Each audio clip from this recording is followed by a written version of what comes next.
Hi, Sarah Cords, VP of Client Experience and Strategy at Vi.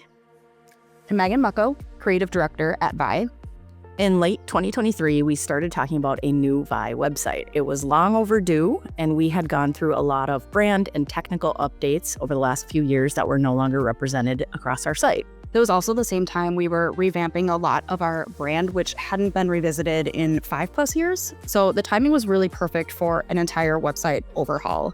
There was a lot wrong with our old site that we wanted to address with the redesign and redevelopment of our site. The top of the list was the really cool animation we had on our homepage that ended up over time dragging down page load speed. We also didn't feel it was no longer the quality that you would expect from an agency of our caliber and talent. The buyer's journey was no longer also super clean. That was a really big one we talked about a lot at the beginning stages of the web project. Some pages would take you upward in the funnel or leave you hanging. It just wasn't a clear journey to making a decision or education anymore. We also wanted it to be really easy for people to understand how to engage with Vi, and we felt that we had overcomplicated it over time. And we also at times came across as a project-based agency with a ton of tactical language. And so we did a lot of work on our ICP to eliminate and really clarify that user journey. And then there was the taupe. It was a big discussion. Over time, what ended up being a tertiary or a secondary color in our color palette ended up taking over and really bringing the wrong tone and personality forward in the site.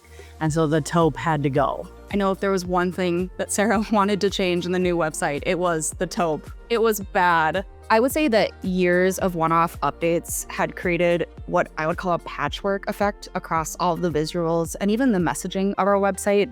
There was a lot of mismatched imagery and a lot of random design choices that had been made so that some of the pages of the old site didn't even really feel like they belonged to Vi anymore. There was just a lack of identity.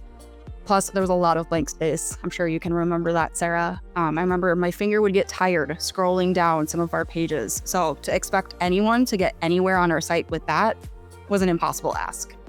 And a lot of the messaging was we-focused. We talked about ourselves a lot, and that's something we tell our clients not to do.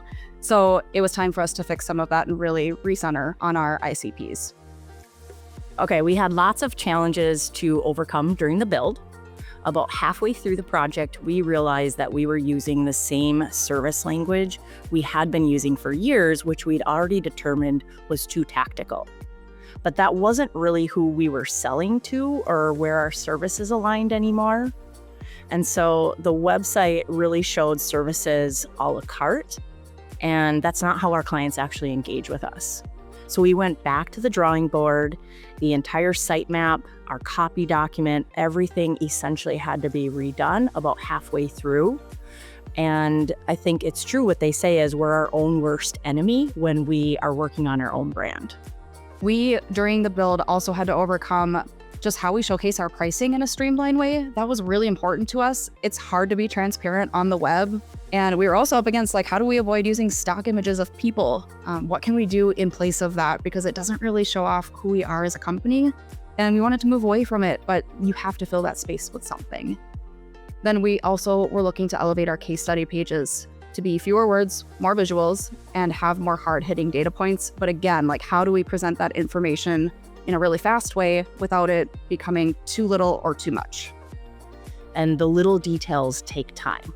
So something as small as rounded corners has to be super intentional across the whole site. Is it static or hover? What about mobile? How clean do we want our nav? We mocked up probably 4 or 5 hero sections and navs before we took the leap. The end product is definitely worth the extra time up front because it really speaks to who Vi is and streamlines that user journey. Work is front and center. We're allowing our work to tell the story of who we are and why engage with Vi versus a lot of tactical language. The website guides anyone through a logical buyer's journey, and we now talk about pricing in a way that's really easy to understand. And best of all, there's no taupe. Maybe a little taupe hidden somewhere. Okay, a little taupe. The design is fresh, it's bold, it's uniquely us. The messaging is consistent, it's skimmable, it speaks to our value props. We don't say too much, we just say what's needed.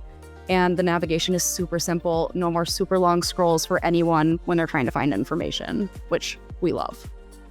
And lots of conversion points. We love a conversion point.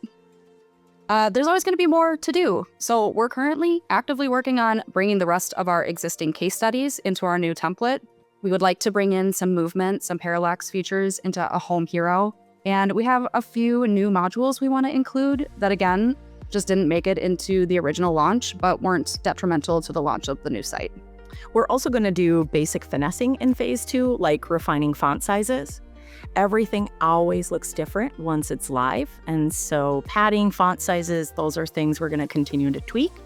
We're going to be adding some specialized tools like calculators, quizzes, and additional pieces of resource that really continue to clarify that buyer journey, and a few more creative surprises. If you are thinking about a new website in any stage of the process, we're happy to jump on a call and discuss it, or even start with a quick audit of what's working and what's not working.